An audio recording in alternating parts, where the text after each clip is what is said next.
Hello everyone and welcome to this edition of Inside the Naval Postgraduate School. From Monterey, California, I'm your host Alan Richmond right here on the Pentagon Channel. Thanks for joining us. Well, on this episode, we'll look at military budget restrictions and cuts that have recently been made with a visit at the Pentagon and Vice Admiral Blake. We'll also take a look at a recent CubeSat development launcher that was researched and built right here on the campus at the Naval Postgraduate School. But first, NPS recently participated in a Navy-wide exercise called Solid Curtain Citadel Shield. It involved the FBI and many other agencies that NPS collaborates with. Hank's got bail out! We got sold out! Hank's got bail out! We got sold out! I need everyone to back up! We got sold out! Hank's got bail out! Be apprehended! Sold out! Back up! This particular exercise, we did protests at the entry control point and how our security responses reacted to that, as well as how they communicated what was going on with our local agencies. The participants we had this time supporting us in our exercise were some civilians that were organized by Mike Asplin, the Deputy Chief of Police in Monterey, as well as the Center for Information Dominance Unit Monterey up at Defense Language Institute.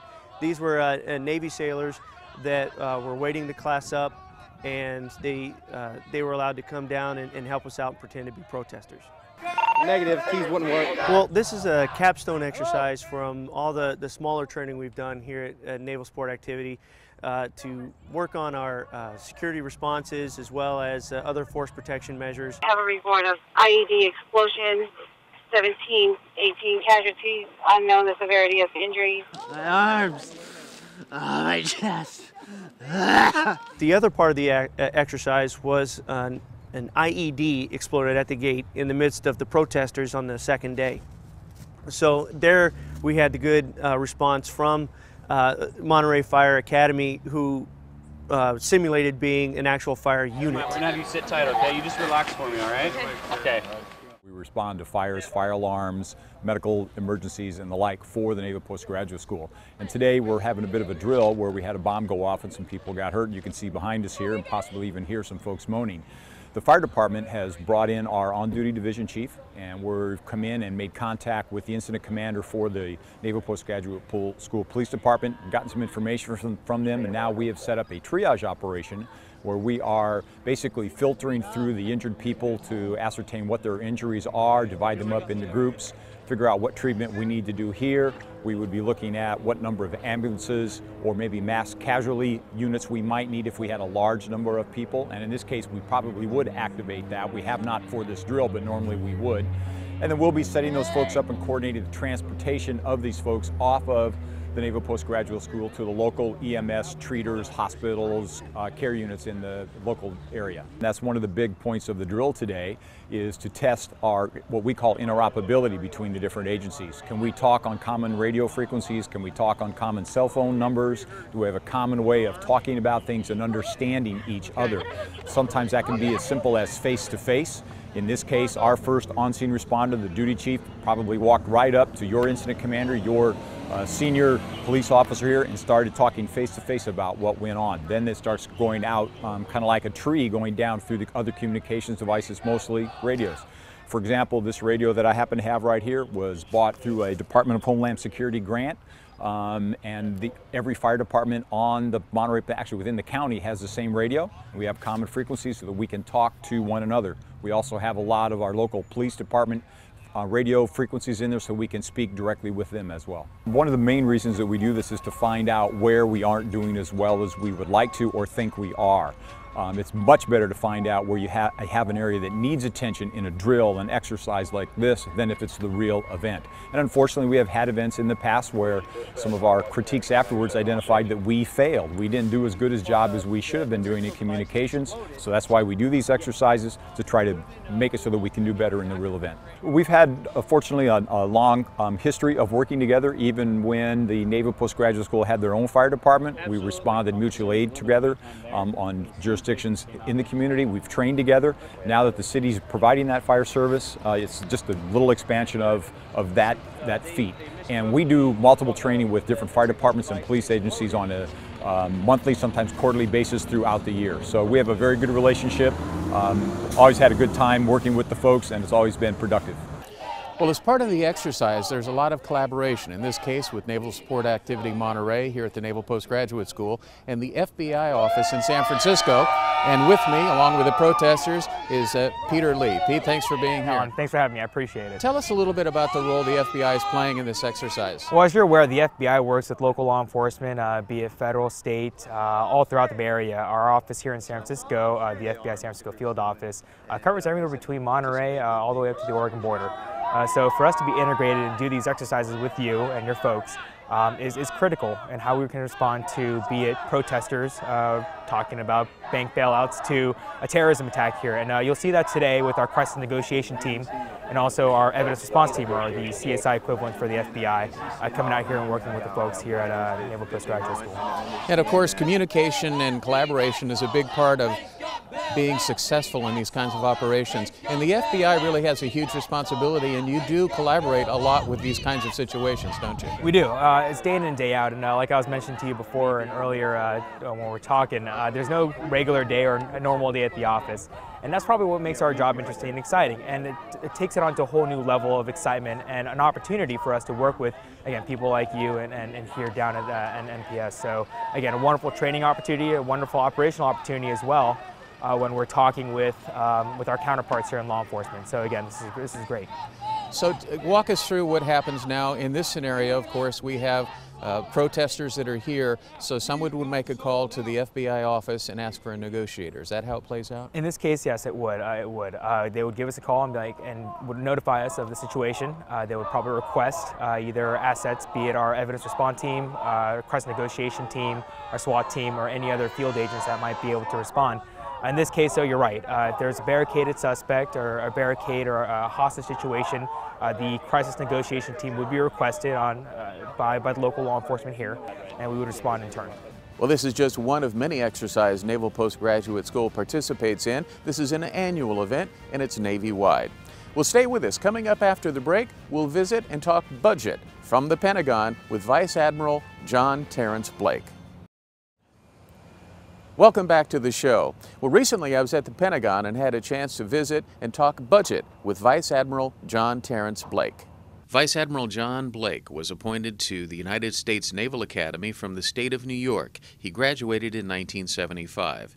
His sea duty assignments include the USS New, USS Sarfield, USS Joseph Strauss, USS John Young, USS Chandler, and USS Blue Ridge. He commanded the destroyer USS O'Brien, served on the 7th Fleet Staff as current operations and Assistant Chief of Staff for Operations, commanded the guided missile cruiser USS Normandy, and served as Commander Carrier Strike Group 11. His shore duty assignments include Flag Lieutenant to the Commander, Navy Recruiting Command, Naval Postgraduate School where he earned a master's degree in finance, the Navy Staff Head, Sea Control Section and Program Manager for the Navy Shipbuilding Account, and numerous other assignments. He's currently assigned as the Deputy Chief of Naval Operations, Integration of Capabilities and Resources in Washington. Well, Admiral Blake, thank you very much for taking time to appear with us here on the Pentagon Channel. I wonder if we could start off and have your perspective on the budget projections. The way I'd sort of described it is we're in a period of fiscal restraint or constraint right now. And probably when you look at the overall process, I would tell you that while no one is in a good place as that process goes on, we, the Navy, are not in a bad place. And the reason I say that is because as you look at the strategy as it's laid out, there are two areas of focus. The first is the Pacific, the second is the Middle East. And those are two areas where we bring unique and specific capabilities to the fight, if you will.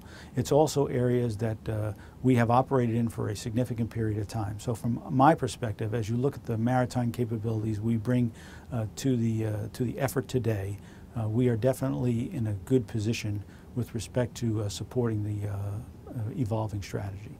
Well, of course, that ties in very nicely with Secretary of the Navy Ray Mabus and his energy plan, doesn't it? It does. And I think they are complementary of one another, if you will, the efforts in this area. How's the Navy doing in terms of our global presence, and will they be making adjustments due to these budget constraints? Well, I look at it this way. We always want our action to be away games. We don't want to have home games. So we have never gone away from our roots. Our roots are we're an expeditionary force. We are not a garrison force. As you look toward the future, I think with the emphasis on the new strategy, you will see that we in fact are going to go down that same path. And so I think we, if anything, we are even more relevant today than we have been for the past decade. And in the past decade, we have been a relevant force. Talk a little bit about the challenges and possible changes for the future, and what are some of your challenges? The first challenge we have to face is the recognition that, as the CNO has said to us on several occasions, there is no more money. So we have to look and recognize that we are going to have to operate within the funds that are being provided to us. Now, we knew that this was going to happen. We've just gone through a period of 10 years of real sustained growth. And it was only a matter of time, if you will, until the budget either leveled off or declined. If you look at every time we've been in a major conflict, whether it was the Vietnam War, the peace dividend when the Cold War ended, or even World War II, Korea, there was always a period that would decline. So it was not unexpected, and we should not be surprised that the numbers are going down. That's probably the number one challenge for us. Recognizing that, we think the best way is we're going to have to come up with new and innovative ways in order to deal, because we are going to be an expeditionary force and we are going to be forward deployed. Probably the best way to look at that is the announcement we've just made about we're going to put 4 ships over in Rota. I think you will see that there will be more and more effort for us to look at ways of doing that, whether it's through something like forward basing or it's through rotational crewing or something along those lines. So that, I think, is the way we've got to approach it. As I said, I go back to the first point, which was there is no more money. We still have a job to do, so we're going to have to figure out new and innovative ways in order to do it. Talk a little bit, if you would, sir, about the Navy's acquisition plan and how we're rebalancing the forces in the Western Pacific. As far as the acquisition plan goes, if you take a look, we have, if you will, 5 pots of money that we can operate from. We have manpower, we have infrastructure, we have ops and maintenance, we have R&D, and we have procurement. And our biggest account, we are the most capital intensive of all the services, and our biggest account is without a doubt procurement. So when you're in a downward spiral, as we're currently dealing with, the likelihood is that you're going to have to take some of those dollars out of the procurement accounts. What that forces us to do is to look at all across the entire portfolio and say, is what we have currently good enough? If it's not good enough, then we have to obviously put our dollars toward that program. But if it is good enough, then we just need to have the good enough solution. We don't need to have the eloquent solution. And that, I think, is one of the big decisions we are in the process of working through as we're bringing PresBud 13, and then we'll continue that as we go into POM 14. How exactly will that work? Well, I think what you'll see is there will be a shift of forces from the east to the west. So you'll have to look, they'll have to go and they'll have to say we're at about 55-45 right now with the focus. If in fact our focus is the Middle East and it is the Pacific, then what you'll have to do is you'll have to look at shifting forces from east to west in order to be able to meet the timelines that you need. I'm wondering if you can tell us a little bit about what some of your biggest challenges are. It is the concern about our infrastructure, because we have to be worried about our industrial capacity. And when I look at something, I want to know if we're going to take something down, is what we have done reversible, or are we walking away from it? And if we're walking away from it, then we have to decide, are we comfortable with that? Are we comfortable with taking that level of risk? The 2 ways I look at the whole process that's going on right now is we agree we have to have a certain level of we have to have a capability. The question is, how much capacity do we have to have within that capability? The second, if you will, item I wrestle with is wholeness versus hollowness. If I want to maintain wholeness, and I can't afford to have a hollow force. We can't afford to go back to what had happened in the past. So those are sort of the 2 pieces: capacity versus capability, and wholeness versus hollowness are probably the 2 biggest issues I deal with on a daily basis. Well, we're proud to say you're an alumnus of the Naval Postgraduate School. Talk a little bit about your time at NPS. Well, I went there right after I had finished my 2nd department head tour. I just come off just over 4 years at sea as a department head. So I was looking for something to do, and I didn't get my master's degree yet. And so I looked at the programs up there, and I happened to pick FM, finance. And I would tell you, as I look back, in my view, I would not be where I am today if I hadn't gotten a subspecialty and a proven subspecialty in finance. I will tell you, I don't care which program you take out at Monterey, whether it's ops analysis, national security, finance like I did, or one of the technical areas, whether it's physics, weapons, or something like that. I think it's just important that you get a degree, and B, then you become a qualified subspecialist within your area of expertise, like I did. Why do you think the Naval Postgraduate School stays so relevant and has such an impact on today's Navy? Well, I think that there's a couple of reasons. I'd say one, because they have a series of programs which are applicable to the Navy in particular.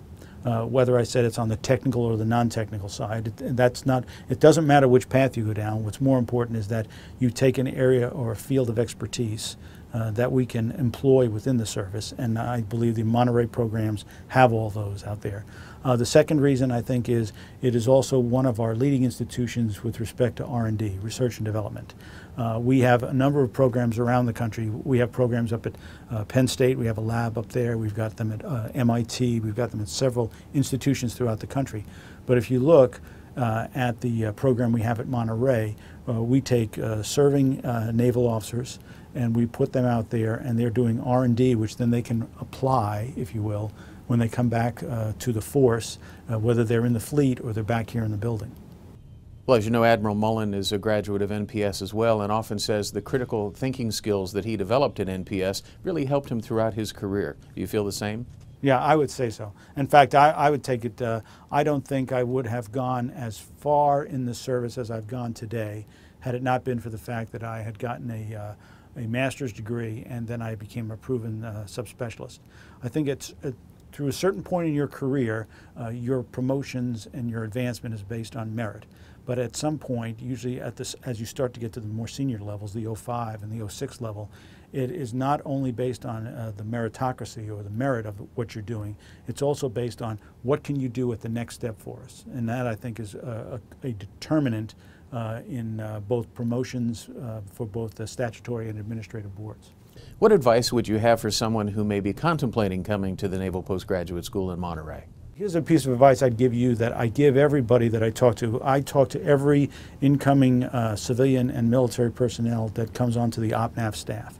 And I ask them, I say to them, do you have your master's degree? And if they, and a certain number always do. And to the others I say, if you don't have your master's, it's absolutely critical that you get your master's. And I'd say, and you got to get it in a field, one that you have interest in, but also that is applicable to us in the service. And as I said earlier, it doesn't matter if you get it in finance like I did, or ops analysis, or Pol Mill, or in physics. The issue is you've got to get out there, you've got to continue your education. I tell everybody that that's not only true for while you're in the Navy, it's also true for when you eventually get out of the service and you start to operate in the civilian world. Well, special thanks to Vice Admiral Blake for appearing here on Inside NPS on the Pentagon Channel. He's one very, very busy man. Well, coming up next after the break, we'll look at the CubeSat launcher that was developed here at the Naval Postgraduate School in Monterey, California, and soon will be headed up in space. Naval Postgraduate School is known for its research, and our Space Systems Academic Group came through with flying colors with the development of the new CubeSat launcher, which heads for space this August. In many ways, it will be a monumental launch for the Space System Academic Group at the Naval Postgraduate School. After a recent successful test run, 2 exciting NPS projects are scheduled to head into space in August of this year. One is a CubeSat, a small satellite destined for low Earth orbit, and the other, the NPS CubeSat Launcher, or NPS Cool, is the payload platform that will carry it there. NPS students and faculty, in a project funded by the National Reconnaissance Office, have designed and built the NPS Cool, an auxiliary payload platform to allow multiple CubeSats to be launched aboard rockets as secondary payload. meaning the rocket would be able to carry satellites in onboard space that would be otherwise unused. We had a chance to talk with Major Travis Wilcox of NRO about the project. My job is mission manager, and typically what the mission manager in the Office of Space Launch does is serve as the primary focal or almost a program manager between that program office that provides the primary satellite and the launch team. And we're just babysitting the process all the way through to make sure that the customer, the primary satellite, gets what they need in the launch from the rocket and in the launch, the mission itself. Really, it's just making sure that all the requirements are met and that we've got a smoothly integrated system. This is what we call the operationally unique technologies satellite, and it's come together as an endeavor that the NRO, National Reconnaissance Office, where I'm part of the Office of Space Launch. And although we usually just serve as the liaison between the different programs and the rocket and the team that eventually launches the satellites, in this case we found an opportunity in conjunction working with ULA, United Launch Alliance, to provide for a ride-share platform. And what that does is provides a lot of different customers the opportunity to provide auxiliary payloads, which are obviously secondary payloads for a mission, for a launch.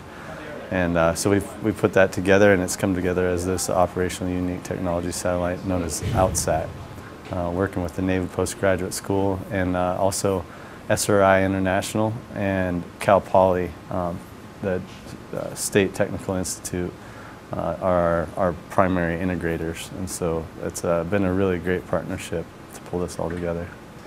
We've pulled together multiple small satellites and put it into what NPS provided is basically a bus, a structure that allows us to integrate multiple small satellites. And we're looking to launch on the National Reconnaissance Office Launch 36 in August of this year. So we're putting it together, integrating all those small satellites into that NPS CubeSat launcher, and we'll be integrating onto the booster for Launch 36 in April. I have spent some time here at NPS, but I recently received my degree as a distance learning student. There was a program offered through my previous assignment at LA Air Force Base where there was a number of us that were able to get a systems engineering degree here. And so I've worked with the engineering department previously, and I have since gotten to know some more of the folks here, and it's been a great experience, both as a student and working on the program level. I've been really impressed with the programs here, the faculty, the staff, and now even more so working hands-on the hardware. It's amazing to see what they do to pull together such a complicated system. So we have calorimeters there's 1, 2, and there's one on the other side as well that ULA put on there to measure the heat flux during the launch. I came to NPS back in 2009 just to work for a couple months. I graduated with a bachelor's in aerospace engineering from the University of Michigan, and I was slated to go back there to get my master's, but I worked here for a couple months and liked it a lot, and had the opportunity to go to grad school and decided to stay on, and I've been here ever since. This is the first satellite that I ever have worked on, and it's been a great experience. I've been super excited about it, and you know, just wanting to push ahead and get it done, and yeah, just work hard to make sure we get this to fly. I came in to basically help with testing back in 2009, and ever since then I've been involved in various aspects of the project, from analysis, testing, to administrative work, handling the budget, and things like that. Been interfacing a lot with all the different organizations who have been part of this, including the United Launch Alliance, the OSL, and SRI, Cal Poly. It's been a great experience because you actually get to travel a lot and meet a lot of people, network with people in the industry, which is something you wouldn't generally get at a regular grad school. A lot of the hands-on work has been done by us. Some of the developmental work was done before I got here, but we've actually built it up, tested it, make sure, incorporated any minor design changes that were required, and basically just pushed it forward to a point where we can get it to fly. It's been a lifelong dream to actually get to work with something that flies in space, and to see that come to this point where we're really close to a launch. Well, I'm sure we'll all be watching for the rocket launch this August. Well, that's it for this edition of Inside the Naval Postgraduate School from the campus of NPS in Monterey, California. I'm your host, Alan Richmond, right here on the Pentagon Channel. Thanks for joining us. We'll see you next time.